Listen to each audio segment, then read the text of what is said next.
Afternoon. My name is Sarah Phillips. I'm director of the Russian and East European Institute at Indiana University, and it is my pleasure to welcome you to the first of two panel discussions on Do Black Lives Matter in Russia? Historical Perspectives and Contemporary Realities.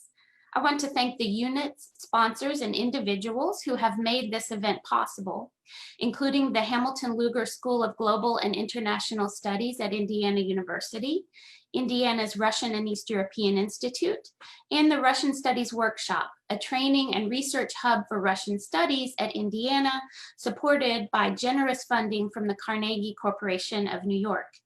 And of course, we warmly thank all of our panel participants for agreeing to engage in this important conversation. Today's panel, the historical panel, will focus on histories of and historical discourses on race, race relations, blackness, and otherness in Russia. The panelists will each speak for 15 minutes, after which they will engage in a moderated conversation. There will be a question and answer session towards the end of the event, and we do invite audience members watching our live stream on Facebook to please submit your questions for the panelists into the Facebook chat. You may go to our dedicated event website at rsw.indiana.edu for full professional profiles of our panelists and links to their publications. Please do note that unfortunately, Professor Adelina Lemon from the University of Michigan was unable to join us today as planned. We ask our audience members to please take a very short event survey after the event, either by accessing the survey link in the Facebook chat or by going to the Russian Studies Workshop website. Again, that is rsw.indiana.edu, and accessing the link there. I will also take this opportunity to remind you about the second panel in our series, next Friday, September 25th, also at noon. That panel is on contemporary realities of race and blackness in Russia. Panelists will focus on popular media and public response in Russia to the Black Lives Matter movement. And now it is my pleasure to introduce the moderator for today's historical panel, Maxim Matusevich, who will then introduce the other esteemed panelists and begin the conversation about Do Black Lives Matter in Russia in historical perspective. Maxim Matusevich is professor of history at Seton Hall University, where he also directs the Russian and East European Studies program. He has published extensively on the history of the Cold War in Africa and the history of contacts between the Soviet Union and Africa. He is the author of No Easy Row for a Russian Hoe, Ideology and Pragmatism in Nigerian-Soviet Relations, 1960 to 1991. That was published with Africa World Press in 2003. He's also editor of Africa in Russia, Russia in Africa, 3 Centuries of Encounters, also published by Africa World Press in 2007. Maxim's work has appeared in such journals as Race and Class, African Diaspora, the Nigerian Journal of International Affairs, Transitions, the Journal of Contemporary History, Insight Turkey, Ab Imperio, and numerous edited volumes. He is currently working on a project that examines the politics and cultural impact of the encounters between Black intellectuals and the Soviet society. When not doing research, Matusevich writes fiction. Maxim, thank you for agreeing to moderate and participate in today's panel discussion. Thank you, Sarah. Thank you to Hamilton Lugar School of Global International Studies for organizing this important event. Thank you to Sarah Phillips, Sarah Fogelman, Janae Cummings for setting everything up. And it's my pleasure and honor to introduce 2 of the other panelists whose work I know well and for whom I harbor deep respect. Raquel Greene is an associate professor and chair of Russian at Grinnell College. Raquel teaches all levels of the Russian language curriculum and also teaches a course based on her research, the theme of the African in Russian literature and culture. Her research regularly takes her to Moscow, She is especially well known as a scholar of the interplay of race, ethnicity, and culture, and actively publishes in the fields of language pedagogy, Russian literature, and culture and children's literature. She has been active in improving diversity in student recruitment and in the teaching of Russian nationwide. The second panelist, Kimberly St. Julian-Varnon, is a first-year doctoral student in history at the University of Pennsylvania. Her academic work examines the intersections of Black experience, identity, ethnicity, race, and Soviet nationality policy in the Soviet Union and post-Soviet space. Her public writing analyzes the linkages of race, foreign policy, and culture in the United States, Russia, and Ukraine. She is also a former secondary history teacher and community college educator. So it's wonderful to have you both on this panel. I'm honored to be joining these two distinguished presenters. And we'll start with Raquel. Raquel, I'm going to mute myself. You can share your screen and we'll proceed. Thank you. Terrific.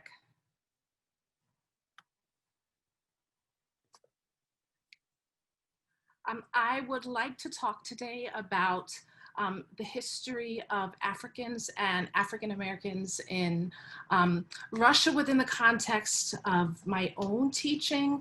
As someone who primarily teaches language and literature and culture in translation, I have found over the years that it can be challenging to find ways to address issues of race in the classroom that don't feel somewhat artificial. I would like to share some of my experiences of figuring out how to draw upon interesting moments or periods in Russian history to have interesting discussions about race, and particularly about constructions of Blackness in the classroom. If I'm teaching a course in translation where most students don't speak any Russian, it is a challenge to find authentic texts, but I do try to use visual texts, cultural artifacts where knowing Russian isn't necessarily critical to understanding. One way I do that is through culture for children and young people. And at the end, I'd like to share a few contemporary examples, time permitting. But first, with my students, we try to contextualize what was happening with Russia with regard to its relationship with Africa. By the collapse of the Soviet Union in 1991, Russia had diplomatic ties with more than 50 African nations.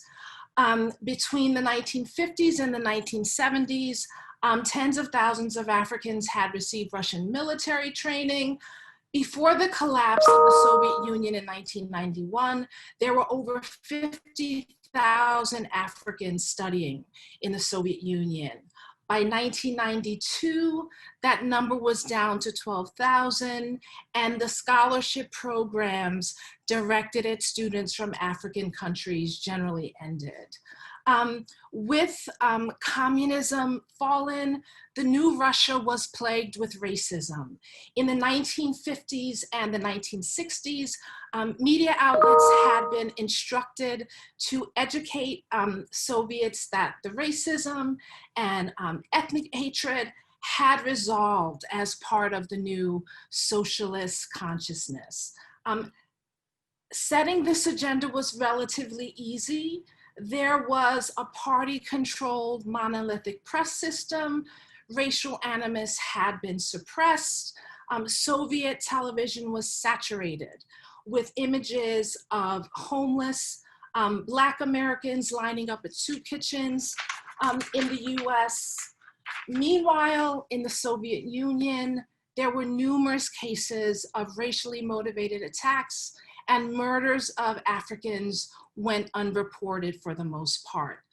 The tone of media reports about the plight of Africans on the continent and in the diaspora was sympathetic. Even so, media outlets were saturated with negative images of Africa. They painted Africa as, they painted a picture of Africa in permanent crisis to show the negative influence of the Western presence. Africans were portrayed as innocent victims of Western exploitation who needed the assistance of the Soviet Union. Blame for Africa, for Africa's perceived backwardness, was placed on the West. And when something positive was shown, it was shown to demonstrate the effects of the Soviet civilizing mission, such as construction of Soviet-assisted projects. From 1985 on, there was less finger pointing at the West. Africans themselves were seen to be at fault for their problems. They were increasingly portrayed as lazy, parasitic. There were calls for the Soviet government to support, to cut support to African states. Gorbachev had a new brand of foreign policy, one that was increasingly Western-oriented and pragmatic.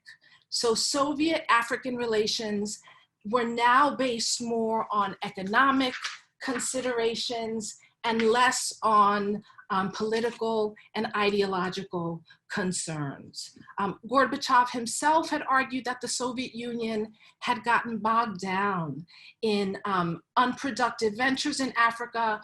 The Soviet Union had given much financially, but had received very little for all of its ideological investments. Some of the main stereotypes used by journalists to describe issues involving Africans also underwent dramatic changes. In 1985, problems were due to, quote unquote, the birthmarks of capitalism, imperialist exploitation, US expansionism. By 1990, these phrases essentially disappeared from the lexicon. There was now talk of universal human values and global cooperation. So when we look at certain images, when we talk about these images within the context of what was happening in the Soviet Union at that time, what I have found, as I stated earlier, was that it's helpful to bring in authentic cultural artifacts that students, even students who don't speak Russian, will have access to. And the first artifact that I would like us to look at is a cartoon called Nu Pagadi. Russians will know that it's a very popular cartoon. And Janae or Tyler, if you could pull up number 4, that would be wonderful. The link to the video for number 4, that would be great.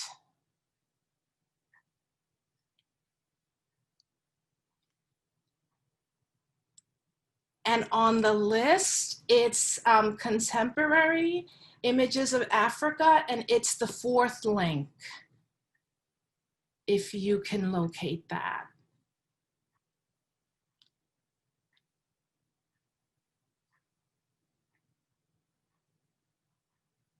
And it's Nu Pagadi. Wonderful. And we are just going to watch a brief clip. And when I set it up for my students, we watched a very short one, and then I suggested that we watch a second one. We had we were spending some time talking about culture and talking about how popular Nu Pagadi was as an animated series.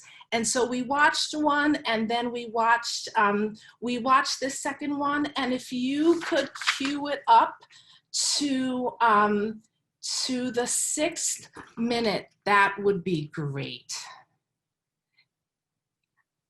Okay, and just before it starts to play, Nupagadi is very similar to Tom and Jerry, where we have the cat Tom, who's always in some sort of conflict with the mouse Jerry. Jerry always gets the better of Tom. And here we have a fox who's always in conflict with this hare, and the hare always manages to get the better of the fox. So this is sort of this is the setup. So if you could play that, that would be wonderful.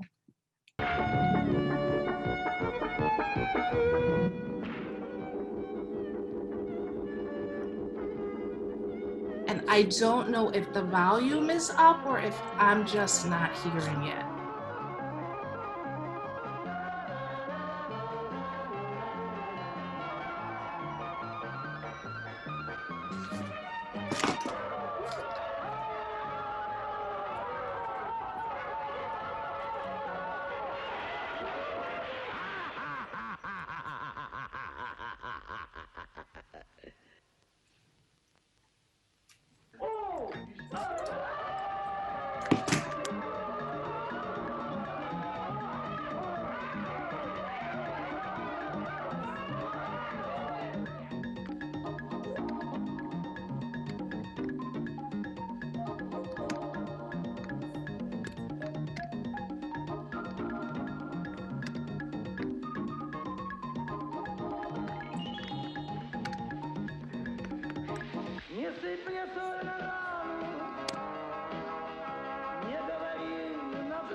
So if you could stop it right here, that would be great.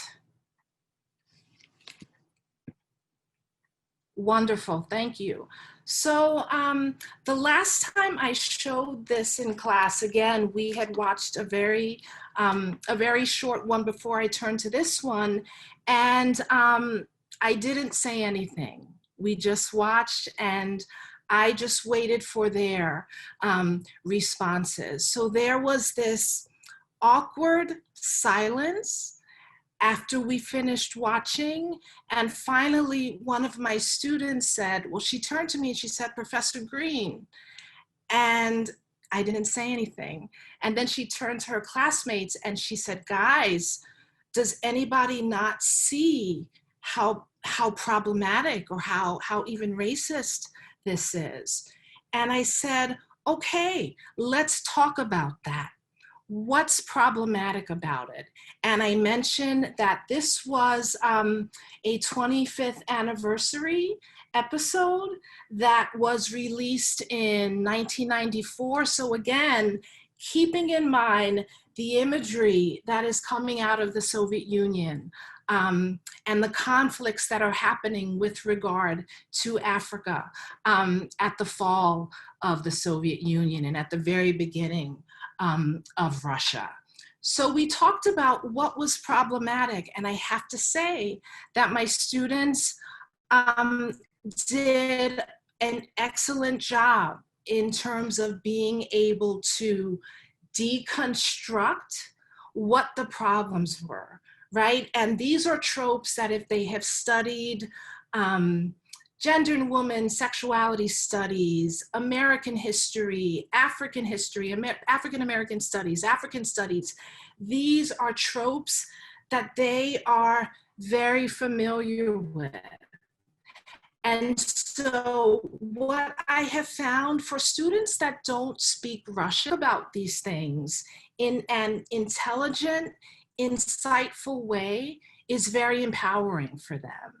And what I say is, if you can talk this well about a visual text when you don't know the language, just think about how much more you would be able to do if you did learn Russian, right? Hopefully as a way of, trying to just get more students of color in particular, trying to figure out ways to draw them into the language classroom. So I think my 15 minutes are up. If we have time, maybe I can show some other examples at the end. Thank you very much.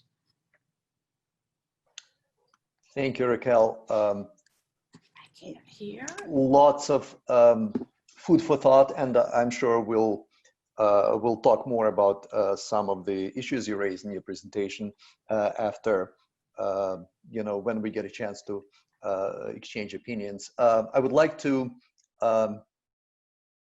bring back Kimberly, St. Julian-Varnon, and again, I'm going to mute myself. Kimberly, take it away. Thank you. So good morning, everyone, and thank you for being here. Well, it's still morning for me. I'm in Texas. And so before I get too deep into my talk, and today I'm going to discuss the legacies of African Americans in the Soviet Union. But I have to tell you about me because my positionality as an African American woman in the field has definitely influenced my work. And so I was in Ukraine in 2013, the summer of 2013. I was in Kiev and Odessa, and I was doing research for my master's thesis on collectivization.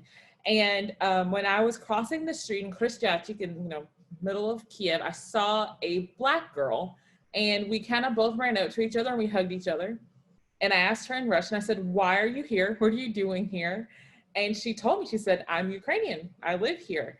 And that experience and my own personal experience of often being isolated in the field led me to ask, were there other people like me? African Americans who were interested in Russia or the Soviet Union. And so in spring semester, my second year of my master's degree, I decided to look at and research African American experience in the Soviet Union. And what I found surprised me. And that has very much shaped the work I'll be doing for my dissertation. And so to kind of set the stage, you have to know about two very different processes that are going on two opposite ends of the earth. So in the United States in the 1920s and 30s, we have, institutionalized segregation and racism. So we have the Jim Crow laws in the South in which everything is segregated. African Americans, particularly during the Great Depression, are robbed of economic opportunities, equal education opportunities, and just the basic ability to live life without the threat of physical and emotional violence. And so we have that aspect going on in the United States. On the other hand, in the Soviet Union, particularly after the new economic policy, we have the first 5-year plan. So we have this mass forced industrialization and collectivization drive happening in the Soviet Union. So you have this period of chaotic change. You have social upheaval, cultural upheaval. And so these two very different processes are happening, but in the middle, you have these African American travelers. And some of these travelers are writers, some of them are artists, many of them are agricultural specialists, or they are mechanics, they work in industry. And so I'm going to tell you about a few of these individuals, just so you can kind of get an idea of what was going on for them. The most famous traveler to the Soviet Union, African-American traveler to the Soviet Union, is probably Langston Hughes. He is one of the most accomplished African-American writers. And during the Harlem Renaissance, he plays a major role in kind of defining an African-American culture. And so he goes to the Soviet Union as part of this group of people who are going to be in a movie called Black and White. And the film is created in the Soviet Union. It's directed by a German director who doesn't speak Russian, The script writers had never been to America, but they were going to talk about racial issues in the United States around the time of slavery. And so they needed Black actors. So Langston, in this group of about 30 people, some of them are actors, some of them are just African Americans who wanted to try something new. They go to Moscow in the Soviet Union to make this film. And so my research kind of looks at how this time in the Soviet Union, which is officially anti-racist, how does this shape understandings of being Black? What does it mean to be Black in a place that doesn't technically see race? And so Langston has a lot of really great quotes. I discovered his writing about the Soviet Union in a very small book called A Negro Looks at Soviet Central Asia. It's a very small book. And a lot of the essays he wrote are republished in I Wonder as I Wander, his kind of autobiography. But Langston is fascinated with the lack of racism in the Soviet Union. He does make the point that while he's traveling on the train, he makes a note and he says, now I'm riding south from Moscow and I am not Jim Crowed, and none of the darker people on the train with me are Jim Crowed. So I make a happy mental note in the back of my mind to write home to the Negro papers, there is no Jim Crow on the trains of the Soviet Union. And this lack of segregation, this lack of institutional racism very much shapes how Langston views the Soviet Union. When he's in Central Asia, you know, they aren't staying at the top flight hotels because those don't really exist in Central Asia in the middle of collectivization, industrialization. These, you know, there are dirt floors all over the place, all these different things that you would normally judge negatively. And some of Langston's white friends who are also traveling there, including Arthur Kessler, another writer, they come back and they denigrate the Soviet Union. They're like, this place is disgusting. They're not even, you know, in the 19th century, let alone being this great modern power. But for Langston, he has a different criteria for judging the progress of the Soviet Union. Yeah, I mean, there's dirt everywhere and sometimes things don't work correctly and the food isn't always great. But for Langston, a key issue is, I am free here. When I am here, I do not have to worry about the threat of violence against my body because of my skin color. And for him, that is a defining characteristic of why the Soviet Union was such a good place. He and a few of the other visitors, they go around, they see the Soviet Union, and a few of them decide to stay. 3 people from this group decide to make their home in the Soviet Union. So you have Lloyd Patterson, you have Homer Smith, and Waylon Rudd. So Lloyd Patterson and Waylon Rudd become actors in the Soviet Union. If you look at some of the old Soviet films like Tom Sawyer, Lloyd Patterson plays a runaway slave in the movie Tom Sawyer. Homer Smith was a journalist and he wrote dozens of articles for The Crisis, the NAACP newspaper. So he was located in the Soviet Union telling Black Americans about what he found there. And they each have interesting experiences because they end up dying in the Soviet Union. Lloyd Patterson dies during World War II. He's injured, he has a catastrophic brain injury during a bombing and he ends up dying. But their legacies are also very telling. And I'll talk about that in a second. One of my favorite visitors to the Soviet Union is named Margaret Glasgow. And I love talking about her because I discovered her randomly in the library at Harvard. I was like deep in the archives and I found this very small book and I was flipping through it. It's about foreign workers in the Soviet Union. And I discovered Margaret. And she was the only Black worker in this book. But she was a hairdresser in New York and she couldn't get clients because white customers preferred to have a white hairdresser. And so she moved to Moscow in June 1934 because her son wrote to her and said, "Mama, life here is boiling like water in a kettle. There's so much work here that the workers can't do it all. Here, no one even notices my Black skin.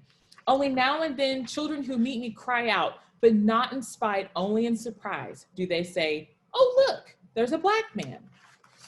So you have this letter. So to get the context, Margaret Glasgow's son, she sent him, worked hard, sent him to the Hampton Institute, I believe in Virginia, to study agriculture. And he kind of disappears and shows up in Moscow. And he writes her this letter and she decides to go. She picks up her life, spends weeks on this ship, ends up in Moscow. and she has the time of her life. And she is surprised by what she finds in the Soviet Union. She says, by force of habit, I expected that the white people there, as everywhere else, would treat me with hostility. But to my joy, I found just the opposite. Comrade. That was the first word I heard. I felt at home among my own folks in my own country. And what's so interesting about Margaret Glasgow's experience, she speaks later about being able to forget that she's Black. And depending on how you read the source, she isn't talking about being able to forget that she's an African-American woman, but because of the social upheaval that's happening in the Soviet Union, she's able to take on a new, uniquely Soviet identity. She becomes a shop worker, a Stakhanovite. So she quits being a hairdresser, she starts working in a factory, and she says, now I'm living in a worker's house with Englishmen and Germans. I've quite forgotten that I'm Black. I simply feel like a human being, that's all. I've even been giving a special shock brigader's card for the dining room. So what she gets from being on the Otherness, a shop worker, she gets better living standards, she gets better food, she gets a special card, she gets privileges born of her labor that are not possible for her in the United States. So that's why she's so attached to this new Soviet identity as a shop worker, because for the first time, she's not defined by her race, she's defined by her labor. And that's very important for her. And I love talking about Margaret Glasgow because in a roundabout way, she is connected to one of the most important cultural products of Soviet history. So Margaret Glasgow's son was Lloyd Patterson, the one who came with Langston and who decided to stay. And Lloyd Patterson met a Russian woman and he had a son with her named James Lodovich Patterson. And if you don't know that name, you should watch the 1936 movie Circus. The mixed race child in Circus is Margaret Glasgow's grandson. And so when they're passing around this little baby, that little baby is a direct descendant of two travelers from the United States to the Soviet Union in the 1930s. And James Lodovich Patterson, he talks about what it was like growing up without his father because his father died in 1942 and how he very much identifies with Pushkin, another, member of the African diaspora who's very important to Russian history. And before I finish, I do want to say that not everyone had a glorious experience in the Soviet Union. Not all African Americans or members of the African diaspora in this period had a great time. Robert Robinson was an African, he's Jamaican and he ends up working in Detroit in the United States at the Ford plant. He's the only Black worker there. And someone rigged his machine to try to electrocute him.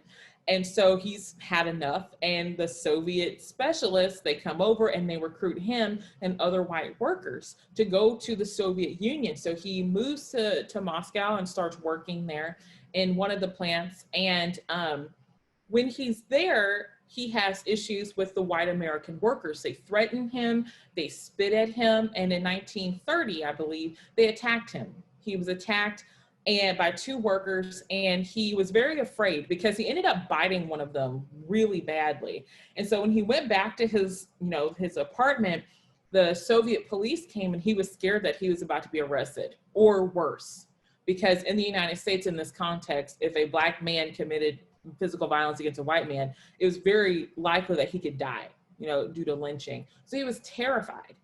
But they simply came, they asked him what happened, and he explained what happened. And those two American workers who had threatened him were charged with extremism, I believe, and they were deported from the Soviet Union.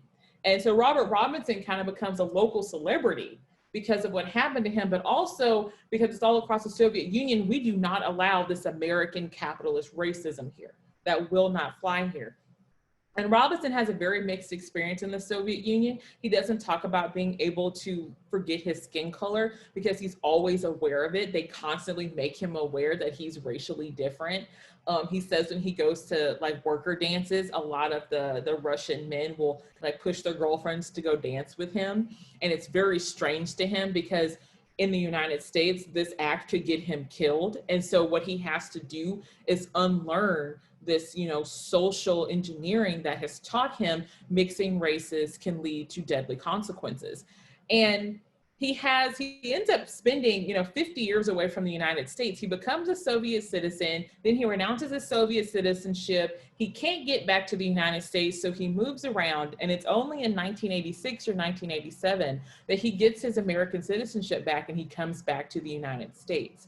And so when you read his memoirs, you kind of have to take into consideration not only Robinson, but also Langston Hughes, Paul Robeson, and you have this kind of cloud over you. If you were an African American who went to the Soviet Union and you came back, if you said anything positive about this country, you have that hanging cloud of being called a communist over you. So a lot of these people, they lose their careers, their names are dragged through the mud, or they have to renounce any connection to the Soviet Union once they return to the United States. So that shapes how we have to read their memoirs and how we have to read their understandings of what happened to them.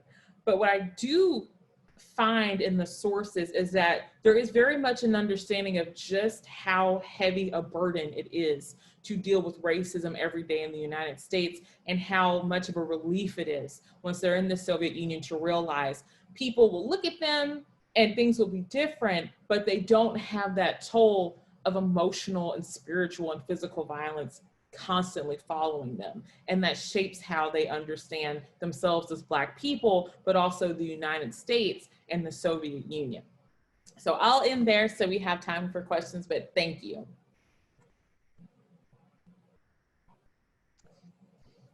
Thank you so much, Kimberly. I guess it's my turn, so I will share my presentation, and cognizant of the time constraints, I'll make sure I'll stay under 15 minutes, which probably means that I'll have to, let me see.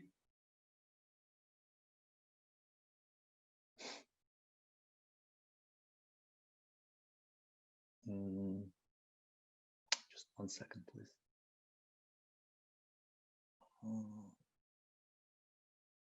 Okay. All right, so I'm starting with a quote from Paul Robeson. I'm going to be piggybacking on a lot of things that Kimberly and Raquel already mentioned.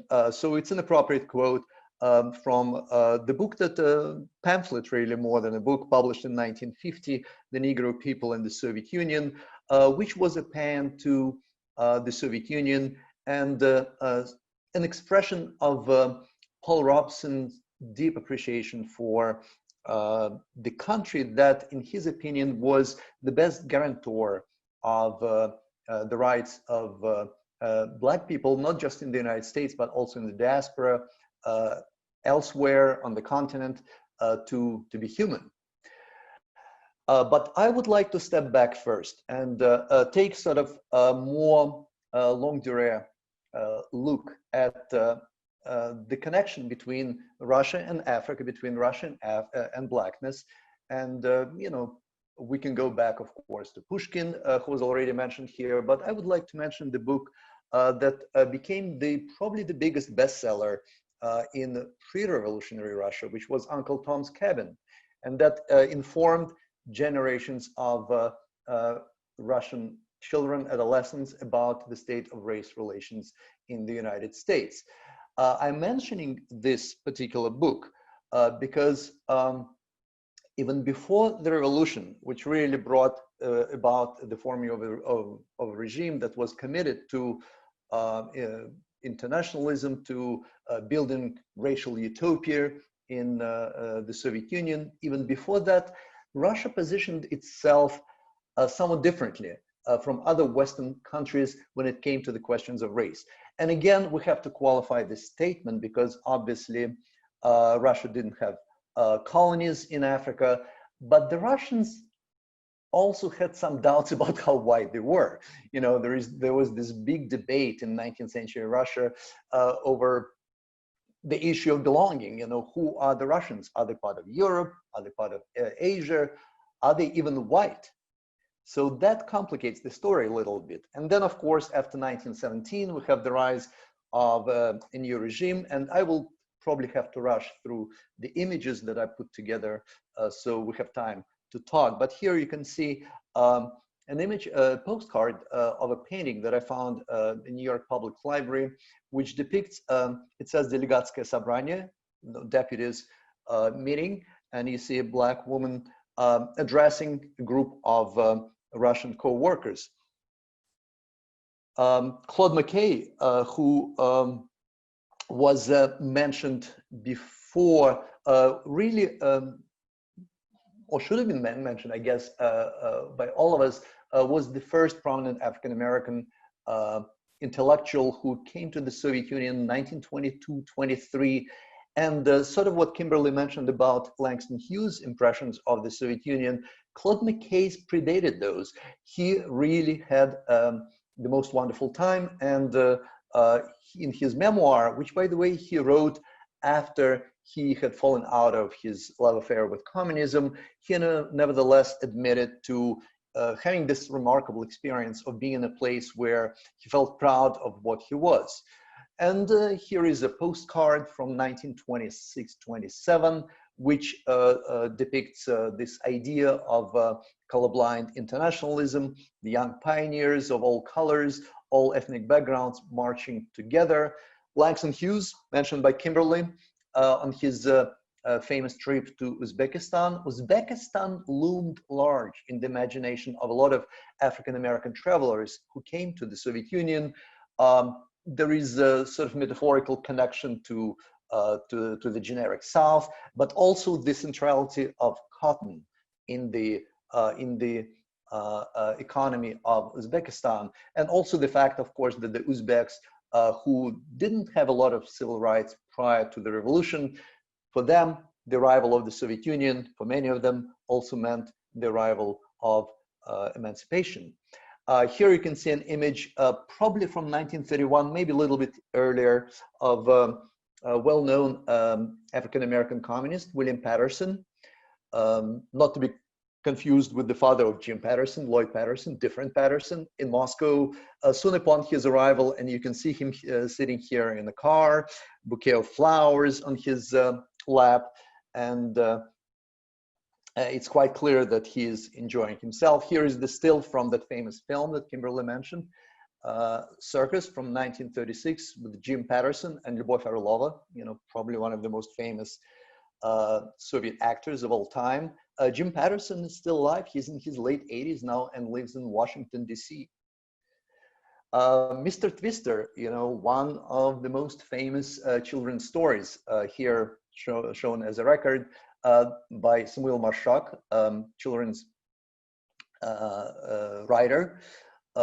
Very famous story, which also sought to present the Soviet Union as a place where racial differences didn't matter and where American bourgeois, capitalist racists were humiliated. In this particular story, very tellingly, a young black man arrives in the Soviet Union and he checks into one of the best hotels, and there is this family of a white American capitalist who refuses to share space with the black person and gets kicked out. So that's quite interesting. However, not everything was that simple, obviously. Here is an image of George Padmore, a very prominent communist, who eventually traded his communism for Pan-Africanism and even wrote about it. And the transition from communism to Pan-Africanism, I think it sort of anticipated some of the things to come. That is, even though the Soviet Union was supposed to be this colorblind utopia, committed to colorblind internationalism, the reality was that the race was not closely studied and sometimes was not addressed in the ways that some of the black travelers mentioned before actually anticipated. The war changed a lot of things. After the war, we have a new reality with the Soviet Union being one of the two superpowers, the arrival of the Cold War, and the positioning of the Soviet Union not only as an internationalist center of proletariat solidarity, but also as a nation state. And, this is symbolized by things like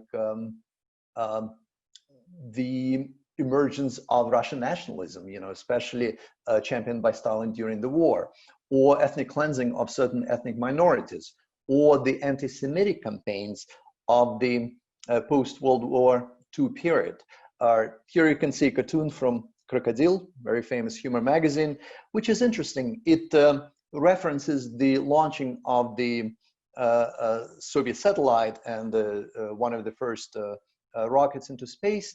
But again, the Soviet achievement, the Soviet technological prominence are presented here as the guarantors of the freedom and the emancipation of non-white populations and colonized populations. And again, the connection can be problematic. We can discuss it later. A lot of anti-racist propaganda, obviously, one of the most famous posters, Narod Afrika, was that, the peoples of Africa will rein in the colonizers. After 1957, the Youth Festival in Moscow, there is a major push to present the Soviet Union, especially Moscow, as a tourist mecca for people coming from different corners of the world. And again, contrast to the segregation in the United States, to the reality of the national liberation in the colonies. This is the place where people are friends regardless of their skin color. A major push to attract African and other third world students to study in Moscow. Here is another famous postcard which says, it's a quote from a famous song, "I will never forget a friend if I met that friend in Moscow, if we became friends in Moscow."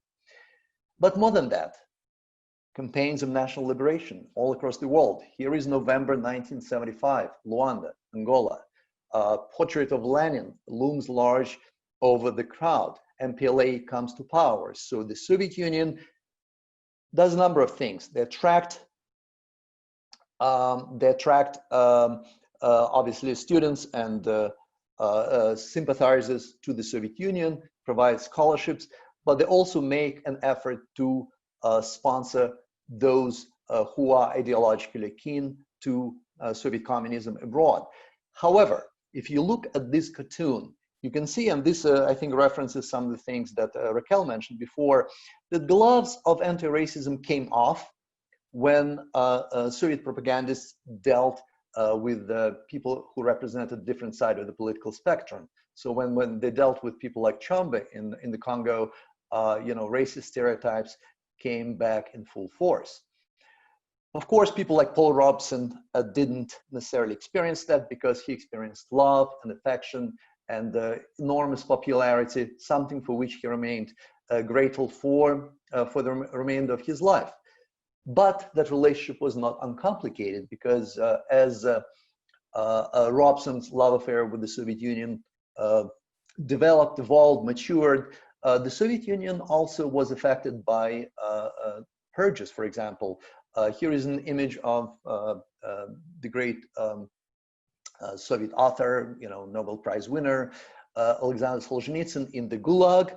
And I'm choosing his image just again to outline this binary. I think the issue that came up on our conversation before the panel, what people sought and found in those two respective places, in the Soviet Union and the United States of America, sometimes did not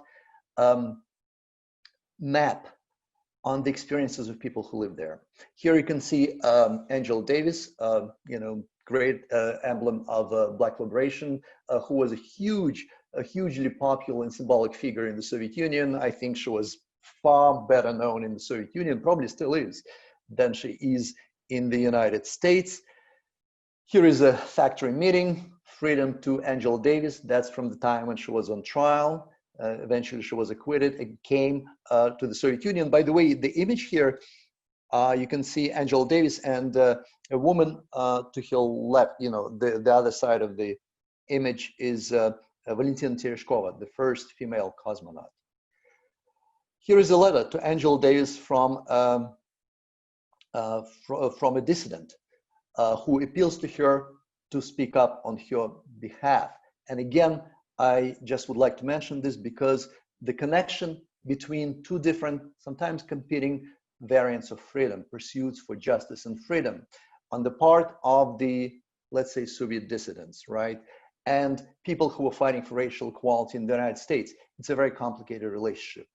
And some of the issues we'll be discussing here today and we are facing in terms of some of the hostility you find in Russia towards causes for social racial justice waged in the pursued in the United States, I think we have to contextualize to find the roots of those disagreements in those competing visions of freedom. Here is, for example, the demonstration in New York in 1967, which, by the way, Martin Luther King staunchly supported, in support of the Soviet Jews' right to immigrate. However, the relationship would become complicated eventually. I mentioned the tension between the I mentioned the tension between Solzhenitsyn, for example, and Angela Davis in the mid-1970s. They clashed, or I should be more precise, Solzhenitsyn spoke up against Angela Davis because, in his opinion, she provided support to the regime that he saw as oppressive. Again, the tension is there. And I just wanted to leave the audience and my fellow panelists with a few quick thoughts, suggestions for a conversation. So whether or not Black Lives Matter in Russia, how we should talk about it, I suggest a few very quick thoughts. Conservatives in Russia reject the liberalism. Liberals reject the Soviet past. They're suspicious of radical politics. That applies both to conservatives and liberals. Anti-Western sentiments sometimes translate into rejection of what they call liberalism, but also political correctness. The Soviets had no theoretical grounding in the study of race relations. The research was substituted sometimes by slogans, quite often, or following the party line. Very limited study of US history and the history of colonialism. Very few Russians really were exposed to serious study of American history. The big question, ambivalent question, are the Russians actually white? Are the Soviet Jews white? I bring up the Jewish issue because it connects to the way Russian-speaking diaspora in the United States responds to those issues. You know, the vast majority of Russian immigrants in the United States are Jewish. Are they white? Were they white? They became white once they crossed the American border. And combined with the rejection of communism, or what they imagine to be communism, this translates into conservative politics. So just a few thoughts, and I'll stop there. And maybe we can open up a common conversation.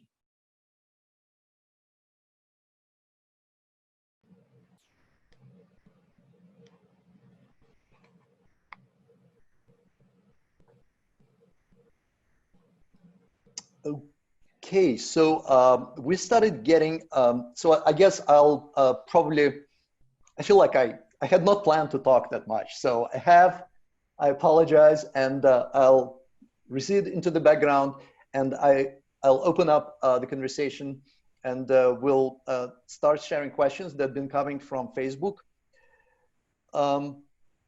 So the first one, so let me just open it. Question one, wondering about Black multiracial people in Russia today. Is there any known or emerging scholarship on this topic? Could the panelists, let me just, 1 second, it's a very long question. Could the panelists speak to the current social conditions of an identity discourse related to these people? Okay, anyone wants to take this up? I'll take it. I've been actually reading a lot about this. Okay. And I'll talk about it more next week. But what I've been looking into is kind of how Afro-Russian and Afro-Ukrainians are responding to the Black Lives Matter movement.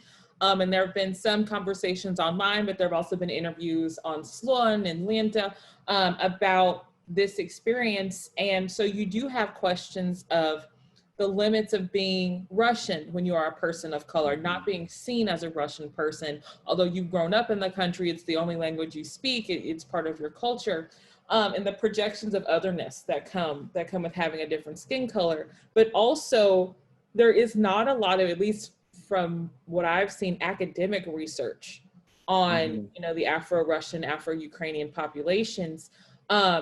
I think his name is Nikolai Zakharov. He has a book on race and racism in Russia, and that's what I have found really one of the few books that talks about it. And it is something we need to understand, because a lot of these people, depending on their age, are children from relationships that developed in the Soviet Union. And some of them are called Dieti Festivalia, you know, children of the festival from 1957, or children of the 1980 Olympics. So their experience is different from people like Maria Tonkara, who's a, you know, Afro-Russian who was born after the Soviet Union collapsed. Their experiences are different, but the similarities of their experiences also speak to just how, you know, effective the Soviet anti-racist discourse was, right? And so that's hopefully something I'll be able to get into in my research, or maybe someone else is working on, but I don't see a lot of academic research about it. Mm-hmm. Mm-hmm. Thank you, Kimberly. Raquel, you want to jump in, or? I think you have to unmute yourself. Okay, go ahead. No, I think that, you know, most of what I would add is generally anecdotal, and the Russian African friends, colleagues that I have made in Russia over the years have often expressed frustration with the fact that in many instances, they see themselves as Russian, right? They were raised in Russia, grew up speaking Russia, but the fact that they are strictly raised as Black, they find that to be problematic. And I think it's a source of, more than anything else, it's a source of frustration, great frustration. But in terms of research, I would echo what's been said. I haven't seen very much, and I agree that this is an area that's very ripe for pursuing more. Absolutely. Thanks so much. So if I may ask, obviously I was listening carefully to both of you, and you know, I mean, our interests overlap, intersect in all sorts of ways. Something that came up and that sort of been haunting me for a while, the question of how we attract students of color into the study of Russia, Russian history, Russian culture. There is a lot of interest. You know, I direct Russian East European Studies program at Seton Hall University, and I think we have a remarkably diverse group of students in the program. And you know, I've directed study abroad programs in Russia. The interest is there. But there is also things that we talked about, right? So how we help students overcome those obstacles and let them know that they're welcome. Are they welcome? How do we make them feel welcome? So I wonder, you know, I'm sure you both, you know, the field is not that big, right? So I wonder what your experiences have been like and what you could suggest we do together to address this issue. I mean, I would say that students are absolutely welcome, but conveying that they are welcome is often difficult. And I know one issue that has come up within recent years that doesn't deal as much with students of color, and perhaps this is a little bit off topic, is with LGBTQ students. You know, students who have expressed that they have no interest in learning a language in which the country of which does not recognize them as human beings, and a place where they would be persecuted, mistreated. And I think when political issues surrounding LGBTQ matters began to come to the fore in terms of Russian politics, I think that had a real effect on our enrollments overall. But getting back specifically to students of color, you know, when I meet students who want to know, well, why did you become interested in Russian and Slavic, and why is that something that I might want to do. You know, one thing, you know, you might want to point out is that, you know, Russia is a multi-ethnic country, right? You know, going back to going back to the history of imperialism, right? Russian expansionism. Also pointing out that, you know, you can look at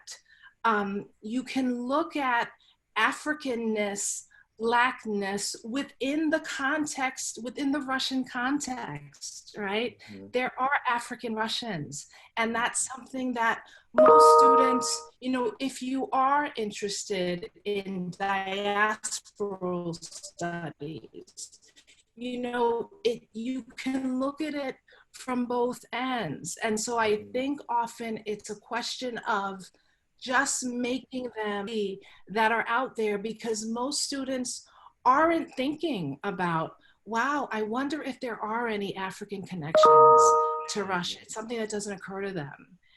And they won't know unless we point it out.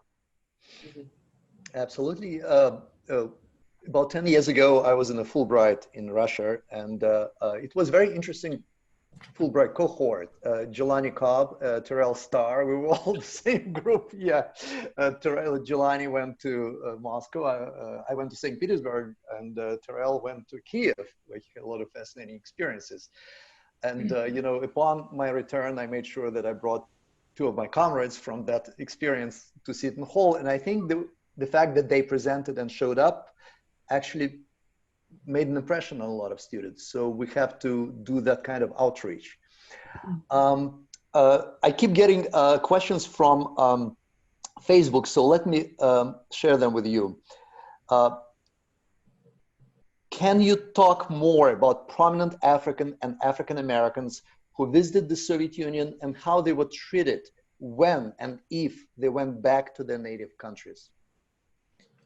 I think so, like talking about Paul Robeson and his really complicated relationship with the Soviet Union, but Langston Hughes really had to disavow his time in the Soviet Union. Everything positive he wrote about the Soviet Union comes back to bite him, you know, later on in the 50s. And then some people don't talk about it. And I think that's why it's also hard to get primary sources for the run-of-the-mill, you know, African-American worker who went to the Soviet Union, because if you go in the 30s and you come back, and then we have the Red Scare, you don't want people to know you went to the country.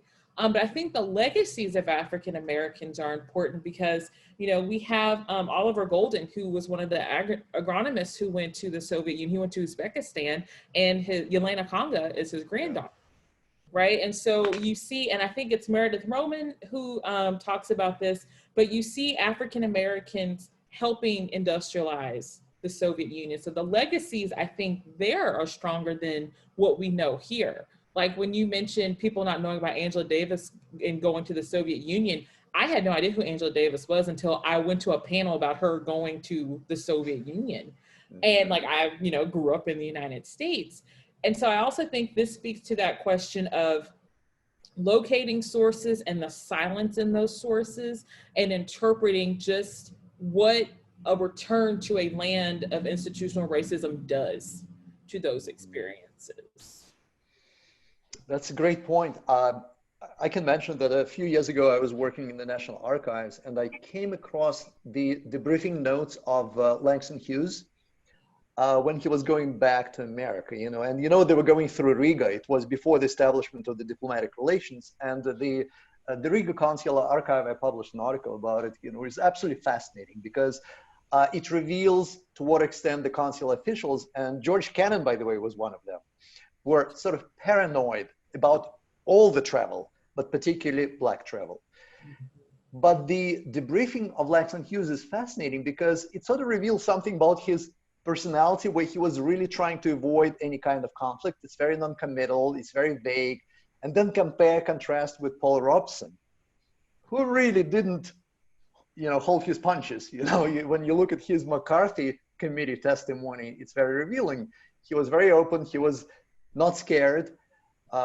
He had reasons to be scared, but he wasn't. So, you know, some of these boils down to personality differences. Langston Hughes was very different. I have another question from Facebook. Did and does blackness mean something different in the USSR and Russia than perhaps it does in the United States and Europe? Are there variations or gradations of blackness? That's actually a really good question. And Jeff Sahadeo has done some really amazing work on Central Asian migrants and the leveraging, the creation of blackness, and how Central Asians were called black first, like the word chorny, they were called black before African Americans and Africans were. And so this use of the word black, and it was always negative towards Central Asian. So in the Soviet period, and how after the Soviet Union fell, now that language is kind of shared between Central Asians and Africans. I think it speaks to something that I want to try to get this in my research. Why? Like, why is chorny so negative, and why is it reserved for Central Asians? And even when you look at the post-Soviet situation for Central Asians and Caucasians, people from the Caucasus, it's incredibly bad. They are victims of institutional racism and discrimination. And so when we talk about blackness, Russia and the post-Soviet space is a very unique situation where we can study how people who are not necessarily from the African diaspora are racialized as black. Yeah, and how they racialize sometimes as white when they come to the United States, Yes. Which obviously applies to the Jewish community, fascinating question. Great point. Raquel, you had something to add, or? No, and I was just going to say, when you, when Kimberly mentions the use of the word chorny, it's interesting in that, when you're talking about people from the South, from other regions, who may not necessarily be dark-skinned, right, in the way that Africans are, chorny doesn't necessarily speak to race, I don't think. I think it speaks more to an absence of power, right? Chorny speaks to, what is lacking in your humanity, not always to the color of your skin, if that makes sense. It does. I mean, definitely there is a racial connotation somewhere in there, but I've been reading lately memoirs about Aquarium, the great rock band that many of us grew up loving.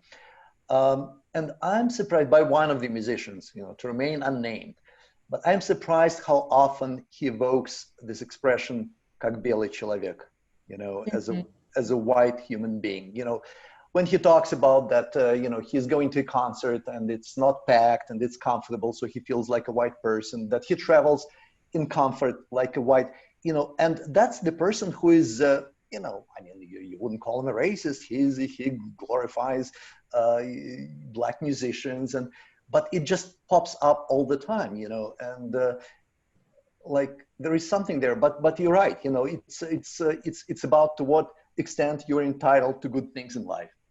I think there is a lot of questions. So let me, Julie Hessler, wonderful historian, has a question for us. Has anyone used any specific episode, like Soviet reactions to Angela Davis, as a way of getting at both anti-racist ideology and Cold War anti-Americanism? I taught U.S. history, so I've taught U.S. history as a high school teacher, as a community college teacher, and so the way I taught the Cold War was to draw on a lot of those Soviet references to the United States. And so especially when you look in the 60s, that propaganda about, the racial issues happening in America. So I kind of do use that. I didn't know about Angela Davis until it was too late. I already passed that unit. But American students are they're kind of hit by this idea that, like, oh, people outside of America knew about racism in America. They didn't know the extent to which there was this kind of global reaction to American racism, like what was being shown on the screens in Africa and in Russia about what was going on in Montgomery, You know, they didn't understand that. So I try to use like foreign news and foreign pictures to show them like people knew about this and it wasn't a secret America could keep anymore. In my classes, I mean, obviously I reference those, episodes. I teach Cold War classes on the Cold War. We spend a lot of time talking about Angela Davis.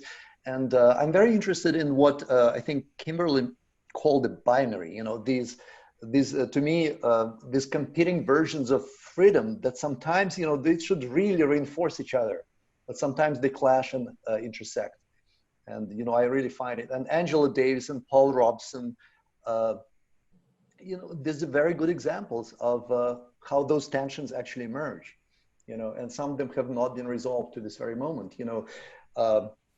The question of our panel, do Black Lives Matter in Russia, and how this translates into the ways in which Russian-speaking community in the United States has responded to Black Lives Matter, largely negatively. I think, we've observed that.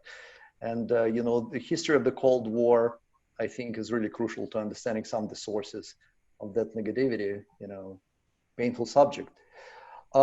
Another question from, this is from Mark Trotter. Hi, Mark. Apart from Homer Smith's friendship with Katerina Pushkina during his years as a journalist in the Soviet Union, do you know of any other encounters between Africans and African Americans and the descendants of Alexander Pushkin? I just about Homer Smith, and she like apologizes to him that she's not darker. She talks about that. She says, I'm sorry, I'm not more black, but I know Pushkin would have loved to meet you. And you're just like, what? But yeah, I don't know. That's an interesting question. I wonder if James Lloydovich Patterson would have ever, because he very much identifies with Pushkin. He does, yeah. Oh, in his poetry too. Yeah. Go to DC, we'll have to ask him. He's not an easy person to reach, Understandably. Yeah.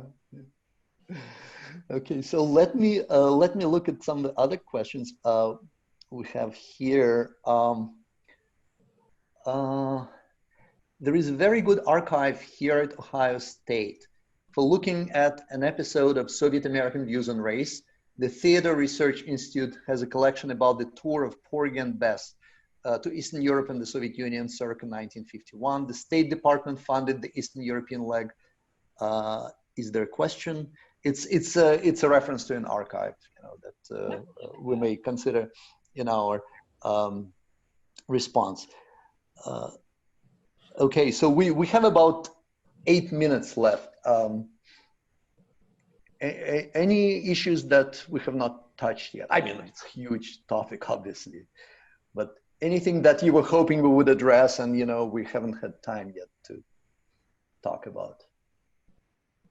I think in terms of the question, do Black Lives Matter in Russia? It's like, that's the controlling thing. I think Black lives very much do matter in Russia, just like they matter everywhere. And I think that in Russia, we are seeing a situation in which very complicated legacies of Soviet ideology, of anti-liberalism, of issues of capitalism, all of these things are kind of coming together. But what I have noticed is this idea that because we did not have slavery, or because we don't really have that many people of color, we don't have issues of race. And that's something that has always, struck me, because you can't deny lived experience, right? The people who are Afro-Russian, Afro-Ukrainian, they talk about this. The question will be, not only do Black Lives Matter in Russia, but also what will Russia do to stem the very frightening rise of white supremacists and super alt-right groups that are connected to this idea of this very extreme idea of Russian nationalism when this country is so ethnically diverse. Right.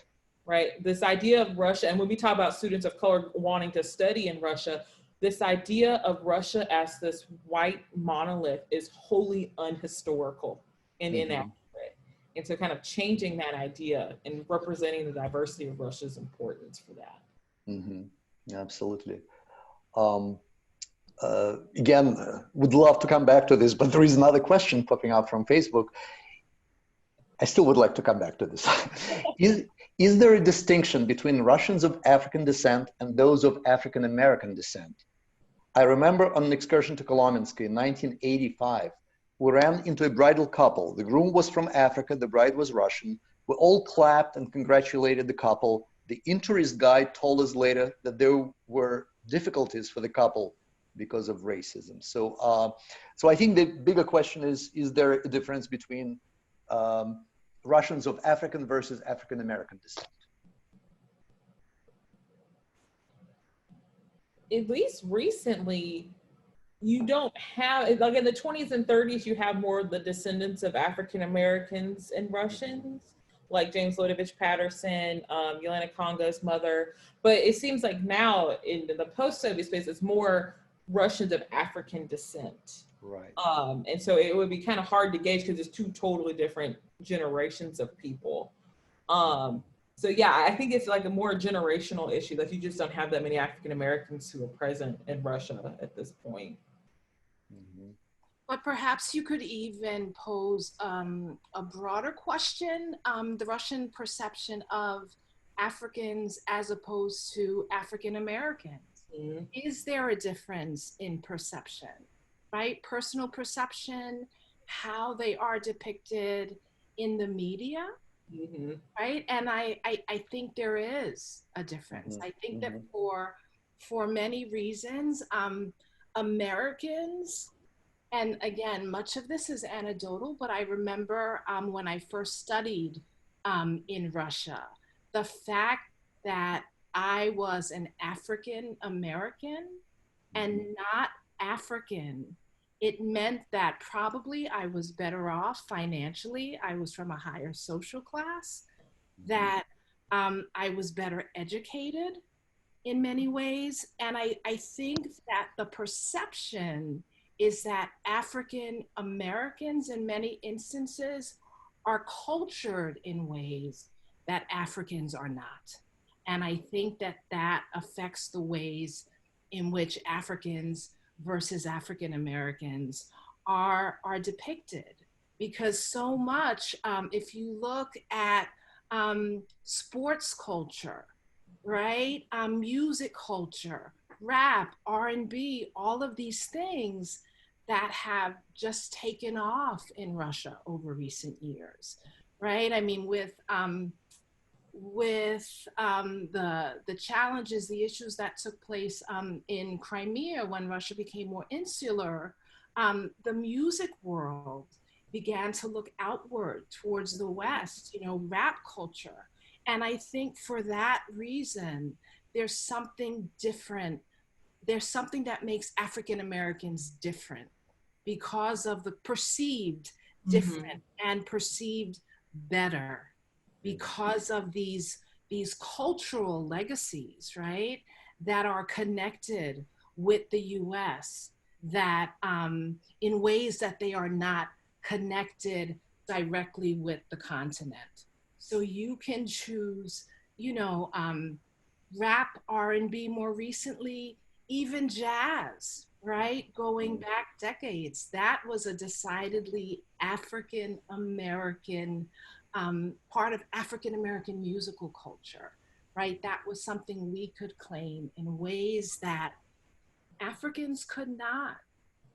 And so I think that there's been a distinction that has been drawn there. I don't know.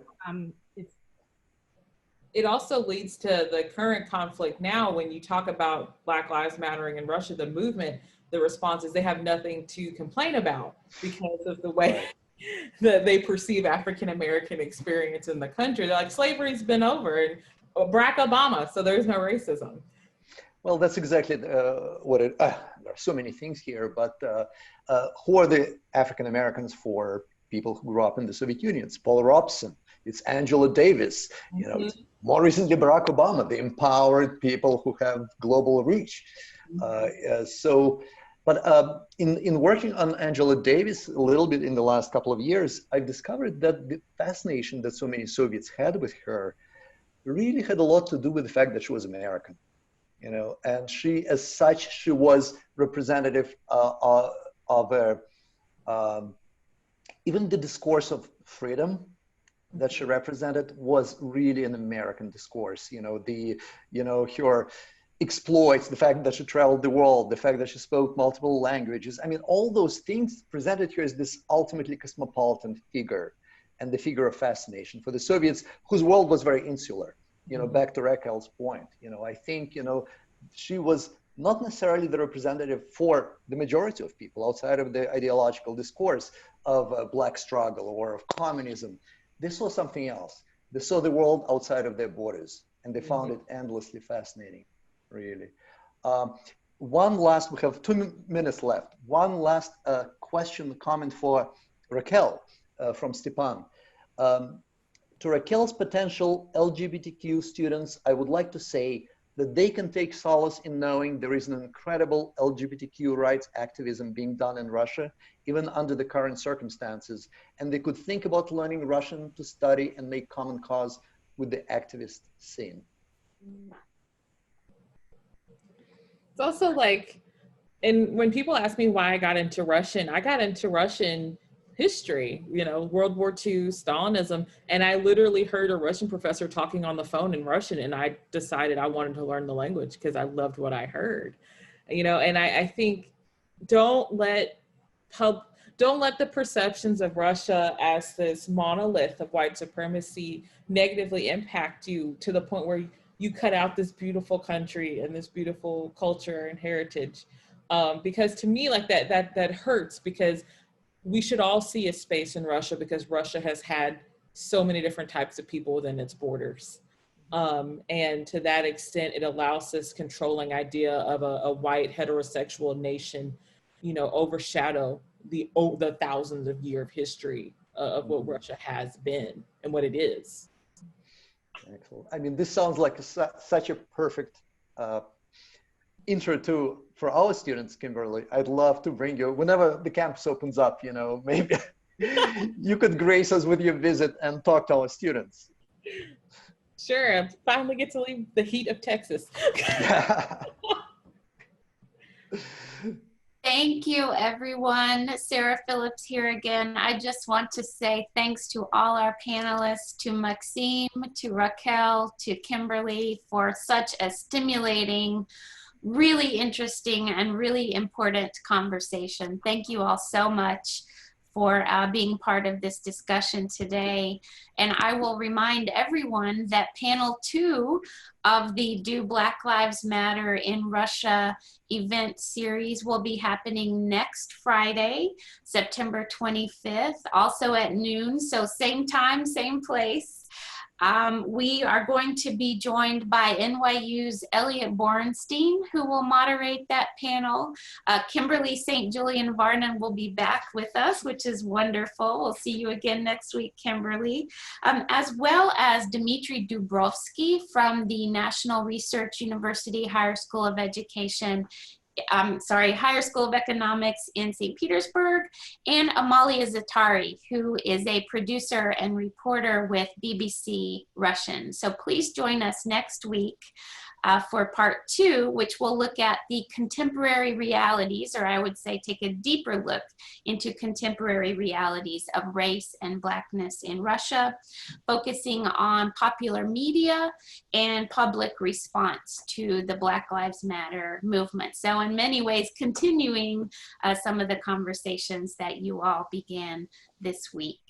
I'd like to let everyone know that we are going to have a video of today's conversation ready for viewing by tomorrow morning. We did have a few technical issues today, which we apologize for, but the good news is that everything was recorded and the video will be up tomorrow morning. There will be a survey link in that video that we would really appreciate audience members taking a few minutes to let us know your thoughts on the panel. So thanks once again to all of you, Maxim, Raquel, Kimberly, to the team at the Hamilton Luger School and the Russian Studies Workshop. And hopefully we will see all of you again next week for panel 2. Great to see you all. Great to see you. Great to see you, Raquel. Great meeting you, Kimberly. Great. I'm sure that's the beginning of a long friendship. Yeah. We have we can write an entire book. So we Oh, yeah. Easy. Sarah, thank you so much. Thanks, It's good to see you again. Yeah. Yeah, great to see you all. This was really terrific. Really And appreciate it. I'll join you next week again. Great. I mean, I'll be attending. Thanks so much. Bye-bye. Bye.